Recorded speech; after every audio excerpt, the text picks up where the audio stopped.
I'd like to see you do better. You say Star Wars sucks, but I don't see you selling $1 billion worth of tickets. Where are your movies at? You say Britney Spears sucks, but I don't see you selling out arenas and selling 10 million records at a time. I'd like to see you do that before you start saying she sucks. So this is one of my favorite non-arguments. It's called, I call it the I'd like to see you do it fallacy. It's kind of like a variation. I tried to find like what it actually would be if you were going to do it, from a logic perspective. I guess it would be kind of a variation of the tu quoque, just you two. A little bit with like the appeal to authority. It's like the negative of that. It's like you don't have authority to talk about this. And really what you're saying is you can't criticize this thing because you lack the standing to criticize it. So rather than responding to any points, any arguments, any statements, anything like that, you're just going to say you don't have the standing to actually argue it. So it's a little bit like like the negative of an appeal to authority. And the problem with that is that nobody would be able to criticize anything if you actually like followed that through. If basically you said that the only way that somebody could legitimately say Star Wars sucks is if they had produced, an equivalent movie. Well, there's only a couple people who could even criticize it. There'd be like, Steven Spielberg, and there'd be, James Cameron, and, Ridley Scott, and George Lucas. Oh, wait, he kind of did criticize it, didn't he? So, yeah, there'd be nobody around to actually criticize movies or anything else. The truth is you don't have to produce whatever product you're talking about in order to criticize it or to have an opinion on it. We are consumers of millions of things, and we're producers usually of just one thing, maybe two things. It just depends on how active you are. But we're consumers of lots of things, and a lot of times we're very experienced consumers. You don't have to be an auto mechanic to have an opinion on whether a car sucks or not. If the car is always breaking down for you, it probably sucks.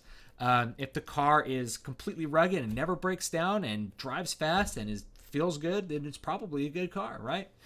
You don't have to be an engineer. You don't have to be an engineer that works in the auto industry to judge a car like that. Now, an engineer that works in the auto industry is going to have his perspective as well, but you don't have to be. You can be a well-informed consumer and be a good judge. You don't have to be a producer of whatever product you are criticizing.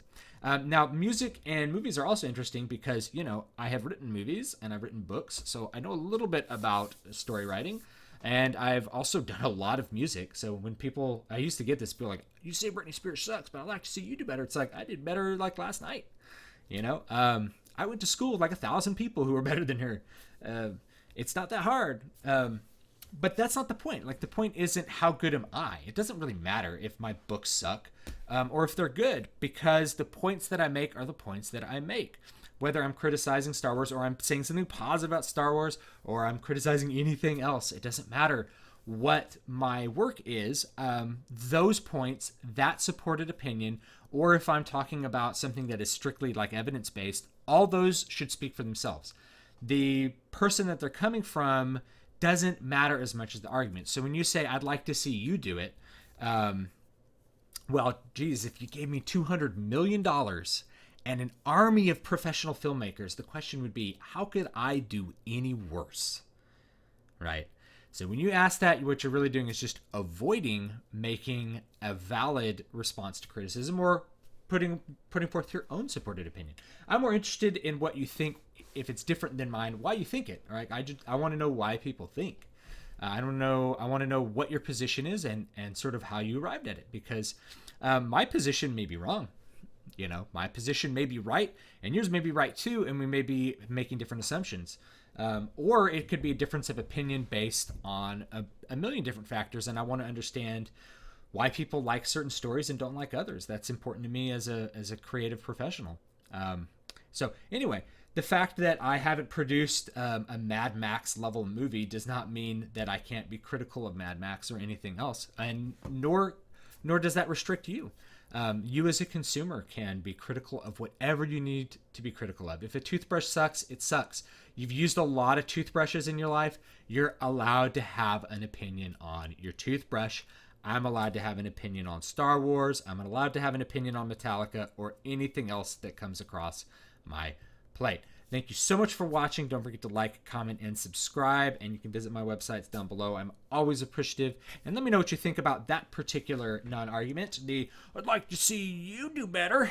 I'd like to see you do it.